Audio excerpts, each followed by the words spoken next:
Learning the flute is tough enough.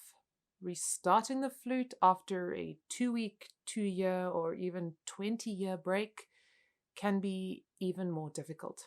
Chances are you are making one of these mistakes, and that is what we're going to be exploring today.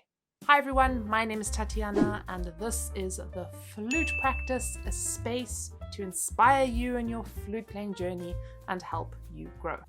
Number 1, you're trying too hard. I'm not joking here, you are trying too hard. Generally, when we try too hard, we get tense and tight and we start to sound a little bit like a throttled goat. So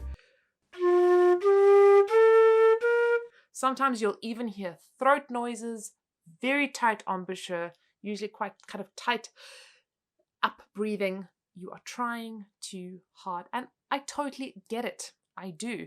You have a memory of what you sounded like maybe 20 years ago. You have a memory how you sounded 3 weeks ago. You know how you want to sound. You know what flute playing should sound like. I'm guessing you've probably listened to a lot of it because you love the instrument and you're trying to sound like that. The problem is you are trying to sound like that and you are not allowing the process to happen naturally. My favorite tip to students who are finding their sound, who are relearning this instrument, is allow yourself, and I'm not joking here, allow yourself to sound ugly. Pick up your instrument and just allow the process. I took a 2-week break recently, took some time off, didn't touch my instrument, came back to it, and I've got a nice kind of warm-up routine, which, by the way, on Patreon, I'm going to be doing a kind of second part to this video, going into a little more detail on specific exercises. I'll be giving you guys my nice warm-up routine over there. But I did my nice warm-up routine, I got going with it, and I sounded terrible. I'm not joking, terrible.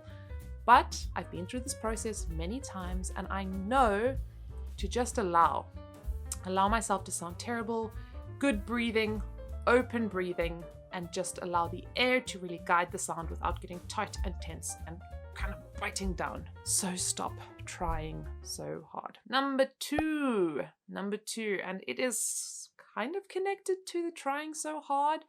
You're trying to go too fast too soon. I see this so commonly. Students that perhaps played at a pretty kind of proficient level several years ago, and you're diving in and you're expecting yourself to maybe be a little bit below that level, but you're kind of expecting yourself to still be at that level or get there fairly soon. If you're restarting, my suggestion is dial it back like 10 steps, if not more. For some of you, it's probably even going to be completely restarting the instrument almost.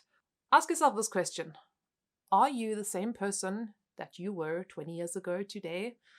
Are you the same person that you were 2 weeks ago? I hope that answer is always no, because we're always changing and evolving, and so are our bodies. So take a few steps back.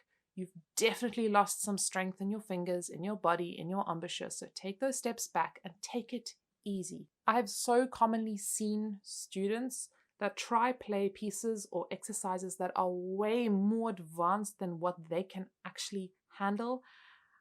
And they end up just kind of working themselves into a bit of a tiz. They get super tight, they get tense, and they generally don't get anywhere. Less is more. Start simple and build up your technique again. Don't do too much too soon. Number three.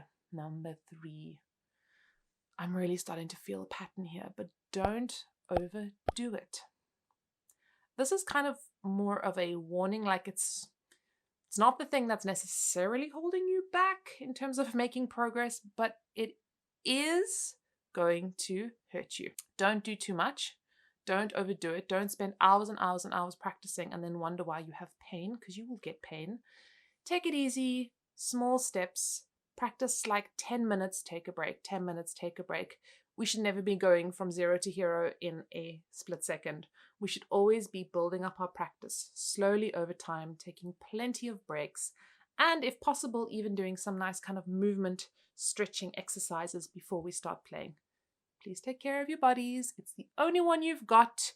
You can always buy a different instrument, but you cannot replace this precious body. So take care of it. Number 4, and I see this very commonly. And before I get into this point, I want to just say that I am a complete realist in life. Like, I like to see things as realistically as possible.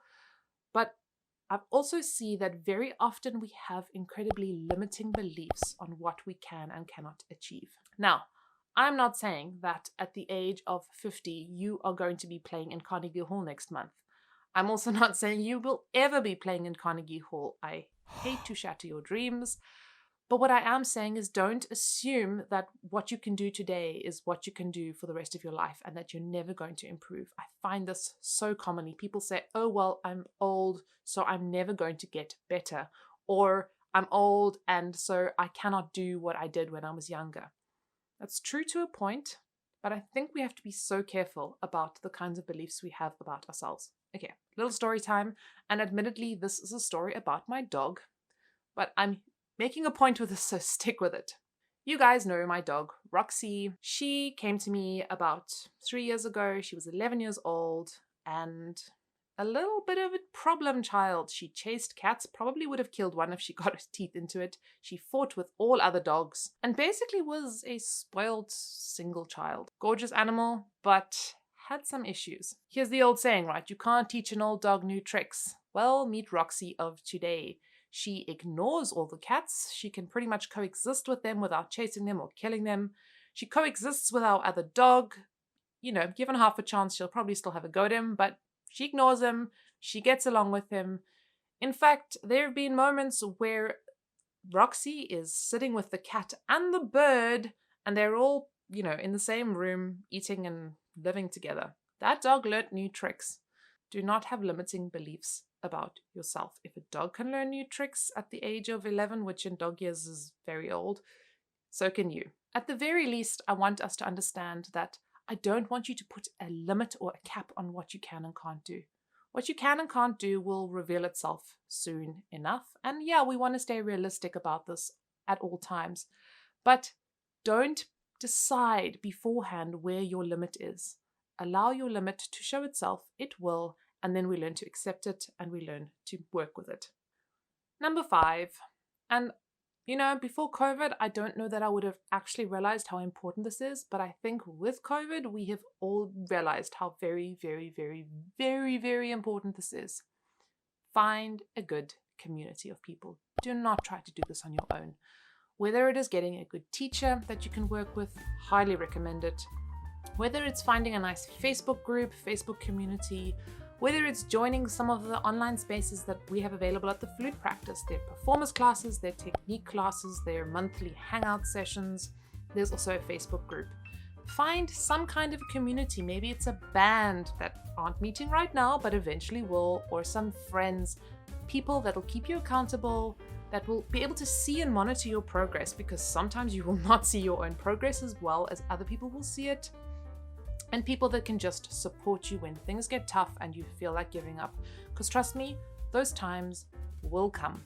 I've had them, and many of my students and members of my community have had them. A little reminder, there is an additional video on Patreon with some nice kind of hands-on exercises and suggestions for getting going. It's a little bit more practical. Thank you again to all my amazing patrons. The space is really growing and growing and growing, and we have some really exciting workshops lined up for this year. As always, people, happy practicing, happy 2021, and I will see you next time.